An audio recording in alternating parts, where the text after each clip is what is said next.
예, 반갑습니다. 부산대학교 김성규입니다.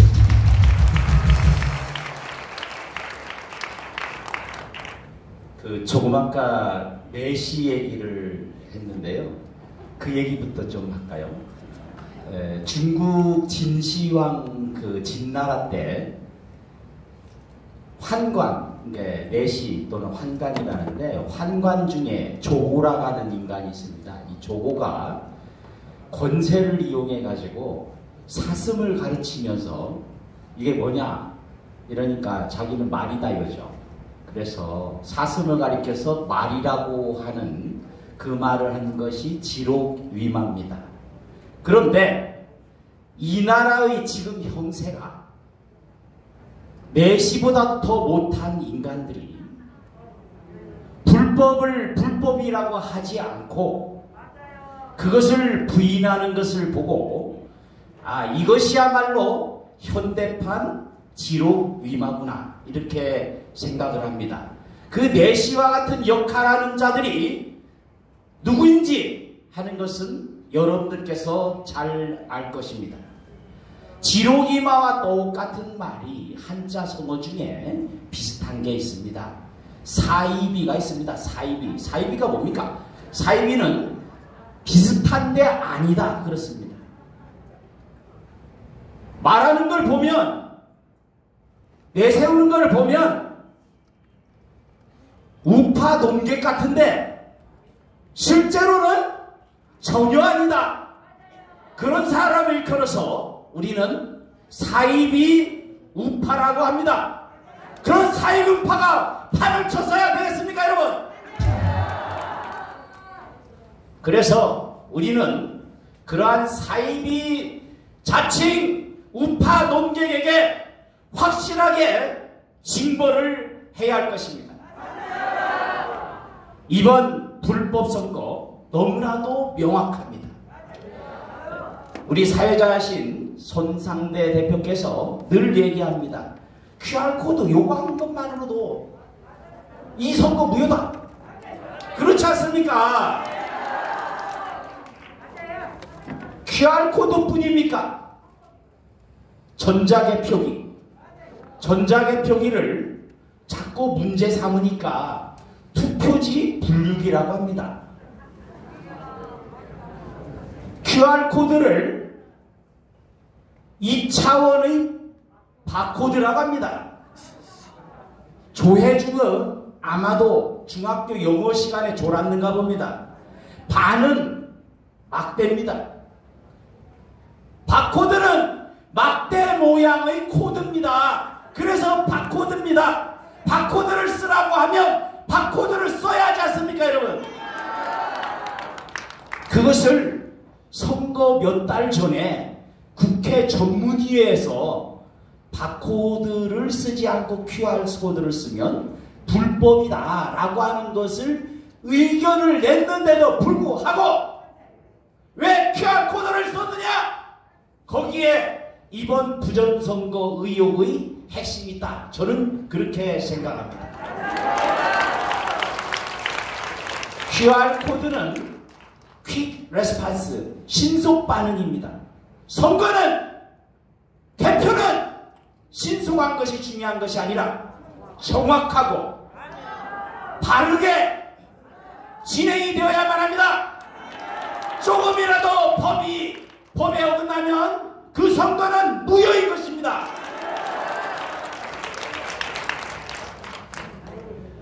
논문에 오류가 있으면 그 논문을 취소합니다. 잘 아시다시피 사진 몇 개가 잘못됐다고 해서 그때까지만 해도 한국의 영웅으로 칭송받던 황우석 박사가 완전히 몰락했고 그의 논문은 취소됐습니다. 그것이 세계적인 눈입니다. 그러면 우리가 어떻게 생각해요? 이 코드, 불법적인 QR코드를 쓴 것만으로도 4.15 총선은 무효입니다. 그런데 요걸 가지고 아까 환관 조고가 지록위마라고 한 것처럼 이름을 달리 부른다고 달라지는 거 하나도 없어요. 조혜주를 예를 들어서 조혜주가 개명해서 조작해 이렇게 바꿨다 해서 조혜주가 조작해가 안 됩니다. 그렇지 않습니까? 그래서 이 부분은 명확하게 짚고 넘어가야 된다. 그렇게 생각을 합니다. 이틀 전에 6월 25일 6.25 70주년입니다. 저는 대학에서 학생들을 가르치는 입장에서 역사가 왜곡되는 것, 이것에 대해서 분개합니다. 6.25는 명백히 남침이지 않습니까, 여러분? 6.25는 스탈린이 통일전선 전략의 하나로서 김일성을 앞세워서 민족 상잔의 비극, 전쟁을 일으킨 것이 명확합니다.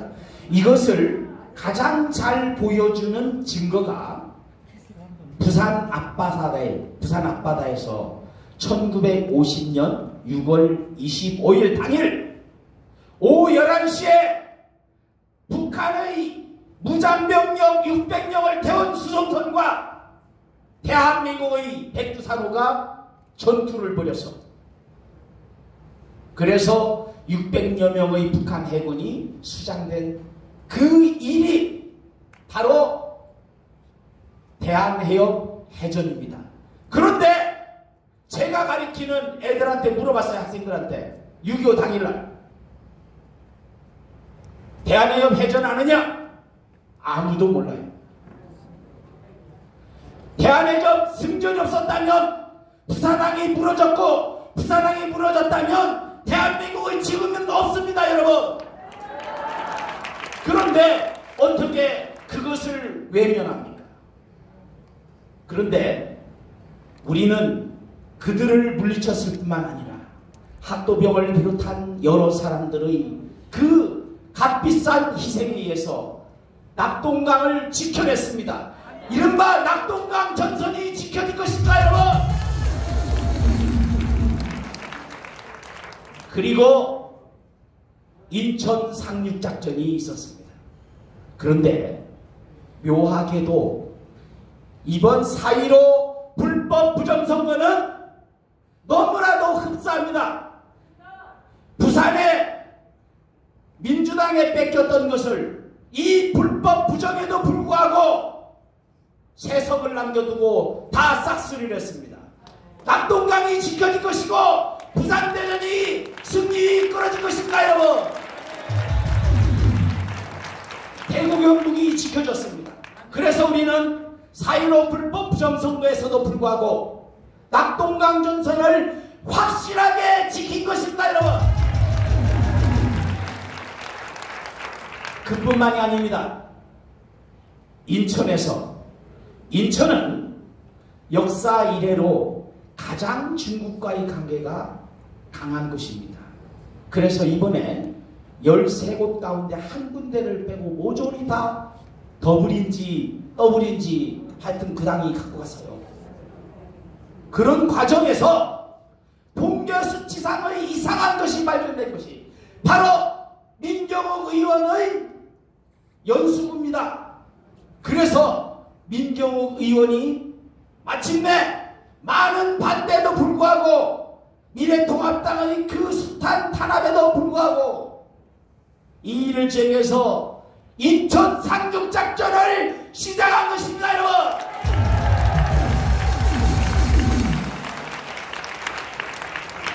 인천 상륙작전이 있고 부산 해협 해전이 있고 낙동강 전선이 지켜졌고 그렇게 해서 우리는 승리할 것입니다만은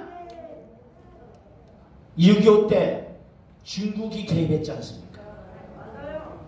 6.25에 중국이 개입함으로 해서 대한민국이 자유통일이 좌절됐습니다. 그런데 이번 선거에도 놀랍게도 도저히 더불어민주당이 이길 수 없는 선거에 중국이 개입해서 이 나라의 자유를, 이 나라의 국민 주권을 능멸하고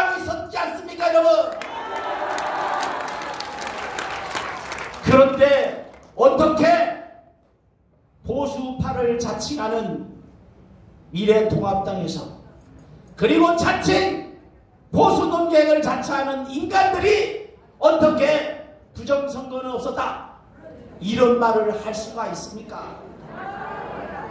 민경호 의원이 얘기한 팔로우 더 파티는 중국 공산당의 개입을 알려주는 명백한 증거입니다. 그래서 문제를 제기하니까 더불어민주당에서 한 달 만에 반응을 내놨어요. 한 달 만에 무슨 반응을 했느냐? 대한민국의 투개표 시스템은 외국으로 수출되는 아주 국제적인 시스템이다. 그래서 그게 일부 맞기는 맞아요. 왜냐하면 이라크 불법 선거에 수출했습니다. 유혈 사태를 빚어낸 콩고 대선에도 수출했습니다. 그리고 케냐에도 수출했습니다. 이것을 모두가 누가 지원하느냐? 중앙선관위, 한국중앙선관위에서 국민월세 100억 원씩 투자해가면서 전 세계에 불법 선거를 수출하고 있다 이 말이죠. 그런데 그것을 민주당 원내대표라는 사람이 잘못 알아서 우리의 선거 시스템은 국제적으로 인정된, 그래 인정된 게 맞죠. 불법 시스템으로 인정된 겁니다. 그런데 최근에 와서 이번 4월 총선을 통해서 얼마만큼 대한민국의 불법 부정이 세계적인가 하는 것이 명확하게 드러났습니다. 자, 예를 들어봅시다. 얼마나 선진화되어 있는가. 한국의 투표지는 말이에요. 이게 영혼이 달렸는지 생명이 달렸는지 멋대로 해요. 이번에 찍은 것이 일본어로 알아서 갑니다. 아니 사전투표지는 접어야 되잖아요. 특히나 외부에서 보낸 우편으로 보내려면 그 길쭉한 거 59cm 되는 걸 어떻게 그냥 넣습니까? 접지 않으면 안 되잖아요. 그런데 이것이 빳빳하니 신근처럼 빳빳하니 접는 적 하나 없이. 야, 그래서 대한민국 굉장한 나라다. 원상회복한다. 원형회복하는 신기한 마법의 투표지를 가지고 있구나. 원하는 대로 부정에 응용될 수 있기 때문에 세계 독재 정권들이 한국의 투표 시스템을 수입해가는 거 아니겠습니까, 여러분? 더 놀라운 것은, 자, 사전투표는 투표소에서 요걸 빼가지고 옵니다. 프린트를 하죠. 한 장씩이에요. 그런데 어느 투표소에서 보니까 개표 요원들이 한 장 한 장 떼는 겁니다. 묶음을. 이건 너무나도 명백한 불법 아닙니까, 여러분? 그런데 이걸 뭐라 하느냐? 변명을 한다는 것이 투표지가 가만히 있으면 투표가 이게 눌러져 가지고 붙는다고. 아, 그래서 한국의 정자 시스템, 한국의 선거 시스템은 굉장히 진일보한 거구나. 투표가 알아서 붙고 알아서 번호대로 멋대로 일본으로 가고 또 굽혀져 있던 것이 마음대로 펴지고, 이런 빌어먹을 놈들이 그럼에도 불구하고 어떻게 입을 쳐닫고 있습니까? 야당 국회의원이란 자들이. 그래서 말합니다. 성경에 그들이 저들이 침묵하면 뭐라 했죠? 돌들이 소리치리라.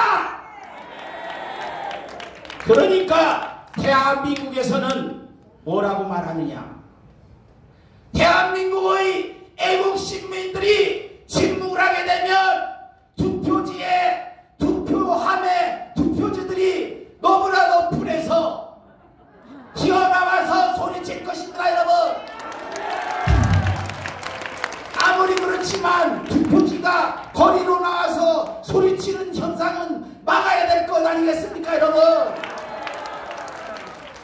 대한민국의 국민 여러분, 그리고 전 세계 애국, 대한민국을 사랑하는 우리 애국 동포 여러분, 우리가 나서야 되지 않겠습니까, 여러분? 입을 가진 자는 입을 열고 눈을 가진 자는 불법을 증거를 하고 그리고 양심의 소리를 길거리에 나가서 소리를 질러야만 합니다. 그것이 하나님의 명령이며 역사의 명령입니다. 마지막으로 한 가지만 더 하고 내려가겠습니다. 자, 중국 개표 사무원 쓴 걸 아시죠? 그래서 우리는 투표는 한국인, 개표는 중국인, 조작은 선관위, 이런 구호를 외치지 않습니까?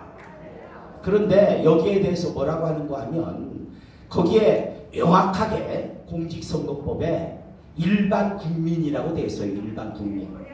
그 일반 국민은 대한민국 국민이 마땅하지 않습니까, 여러분? 그러니까 뭐라 하느냐? 아, 일반 국민 중에는 중국인도 포함될 수 있는 거 아니냐? 이런 나쁜 놈들. 아, 그 인간들은 도대체 국어를 어떻게 배웠습니까? 일반 국민이 1반, 2반, 10반 이렇게 됩니까? 그게 아니잖아요. 그래서 제가 열심히 공직선거법을 쭉 보니까 다른 게 있어요. 제가 2018년도 지방선거에 출마했었습니다. 이 참 이상한 교육제도 때문에. 그러는데 그때에 제 제자가 조선족이 있는데 조선족을 내가 옆에 비서를 쓰려고 하니까 선거법에 걸려요. 외국인은 선거운동으로 쓸 수 없다. 이렇게 되어 있습니다. 선거운동원도 못 쓰는데 어떻게 투표보다 중요한 개표 사무원으로 쓸 수가 있습니까, 여러분? 그런데 2018년 6월 10일 바로 전날 중앙선관위에서 홈페이지에다가 다 명시를 해놨어요. 뭐라고 했느냐? 대한민국 국민인 자 이렇게 써놨어요. 너무나도 명확한 거 아닙니까? 앞에서 한 말 다르고 2년 뒤에 세상이 달라졌다고 말이 바뀌면 말 바뀌는 놈이 범인입니다. 숨기는 놈이 범인입니다. 자꾸 이 말하고 저 말하는 놈이 범인입니다. 그러니까 우리나라의 법무부 장관이라는 인간, 조금 아까 말했지 않습니까? 이 인간이 뭐라고 합니까? 황운하가 검찰개혁의 적임자라고 생각한다. 야, 참, 황운하가 어떤 사람입니까? 이 사람은 불법의 전형이에요. 왜냐? 기소가 됐고 현직 경찰 공무원이었어요. 이 사람은 절대로 출마할 수 없습니다. 그런데 그런 사람을 공천을 주고 그런 사람을 투표 선거 후보가 돼가지고 지금 국회의원이 됐습니다. 이거야말로 명백한 불법 아닙니까? 그런데 그런 사람이 검찰개혁의 적임자다. 이거 참 미친 거 아니에요? 이런 사람을 일러 우리말로 또라이라고 합니다. 자, 또라이라는 말로서 마무리를 하고, 이 선거는 원천적으로 불법이기 때문에 반드시